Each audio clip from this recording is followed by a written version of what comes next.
Всем привет! Сегодня приготовим очень вкусную закуску на праздничный стол. Сегодня получится так вкусно, что даже дети, которые не едят мясо, будут есть эту закуску и просить добавки. Для сегодняшней закуски буду использовать свиную шею. Здесь примерно кило 100. И полностью весь кусок мяса нужно будет нарезать на вот такие вот стейки, толщина которой должна быть примерно 2 сантиметра. Из этого куска мяса у вас должно получиться 6 штук. Ну а дальше каждый кусок мяса, который вы нарезали, нужно будет отбить молотком для отбивных, точно так же, как вы отбиваете на отбивные. Этот кусок мяса должен будет увеличиться по площади примерно в 2 раза. Но смотрите, не перестарайтесь так, чтобы в мясе не было нигде дыр. Затем мясо, после того, как вы его отбили, нужно будет посолить и поперчить с каждой стороны. Соль и перец добавляйте по своему вкусу. Уже отбитое, просоленное, проперченное мясо укладываем вот так вот стопкой в тарелку. Ну и точно так же делаем с остальными кусками мяса, которые вы заготовили. Отставляем его в сторонку, пускай оно дожидается своего времени и немножко промаринуется.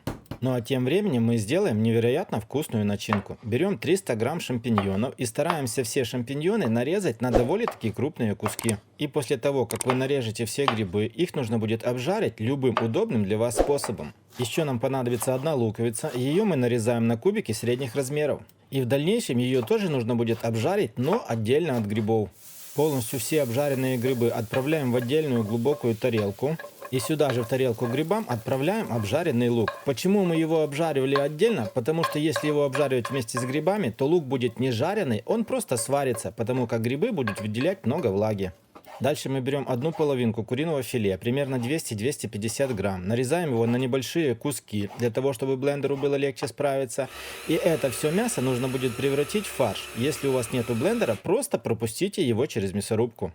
Весь куриный фарш отправляем в тарелку к грибам. Сюда же нужно добавить соль и черный молотый перец. Соль и перец добавляйте по своему вкусу. Берем ложку и очень хорошо все перемешиваем, так чтобы грибы равномерно распределились по всему фаршу. Готовый фарш оставляем в сторонку, а сами приступаем к сборке нашей закуски. Рабочую поверхность застилаем пергаментной бумагой, а на пергаментную бумагу будем раскладывать наши отбивные, таким образом, чтобы у вас получился из этих отбивных один большой целый пласт мяса. Мясо раскладывайте таким образом, чтобы у вас нигде не осталось просветов. Все должно быть плотно друг к другу.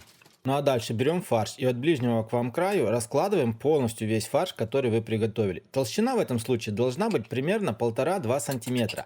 Но фарш не раскладывайте на все мясо. От дальнего от вас края примерно половина мяса должна быть не заполнена фаршем. Ну а дальше берем вот так вот прям за пергамент и начинаем сворачивать очень плотный рулет. Смотрите, вам нужно постараться сделать как можно плотнее рулет. Но смотрите, не заверните внутрь пергамент. Вам нужно свернуть просто само мясо рулетом. Ну а после того, как у вас получится очень плотная колбаска из мяса, само мясо вот это заворачиваем в этот же пергамент. Затем берем за пергамент с двух сторон и вот таким вот образом еще раз очень хорошо все уплотняем. Заворачиваем как будто бы очень большую конфету. Ну а дальше вот этот сверток, что у нас получился, нужно взять толстую нитку и вот таким вот образом очень хорошо его нужно будет обвязать. Так сказать, еще раз хорошо стянуть.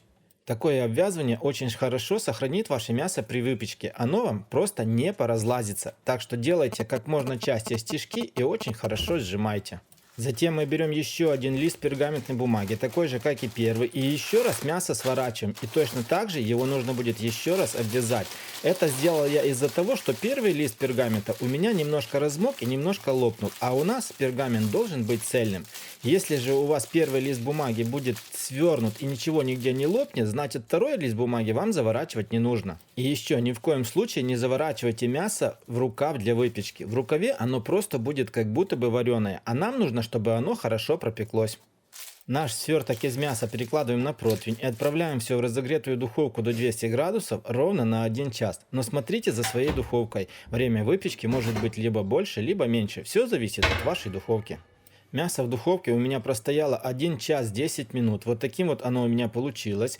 Затем вот этот сверток нужно будет полностью хорошо остудить, но не просто так. Устанавливаем на него разделочную доску, а на разделочную доску нужно будет установить 1-2 банки с закруткой. Так сказать, мясо нужно взять под пресс. Мясо остывало у меня примерно 4 часа, и сейчас мы посмотрим, что же у нас получилось. Разворачиваем все аккуратно из пергаментной бумаги. Ну и вот такой вот большой, очень красивый и ароматный рулет у нас получился. Аромат стоит просто на всю квартиру. Берем нож и начинаем нарезать его на порционные кусочки. Смотрите, сам рулет нарезается очень тонко. Ничего нигде не разваливается, ничего нигде не разлопывается, форму держит отлично. И вы только посмотрите, какая красота получилась внутри самого рулета. Кусочки аппетитные, нежные, очень сочные. И повторюсь, такую закуску будут есть даже дети, которые не любят мясо. Повторюсь, все получилось очень нежно, сочно и обалдеть как вкусно. Ну что ж, на этом мне на сегодня все. Если вам понравилось, обязательно оцените ролик. Напишите в комментариях, понравилось вам или нет, или какую вы закуску делаете на праздничный стол. Также не забывайте поделиться роликом с друзьями. Ну а мы с вами встретимся, как всегда, в новых видео на канале Аппетитная кухня. Всем пока!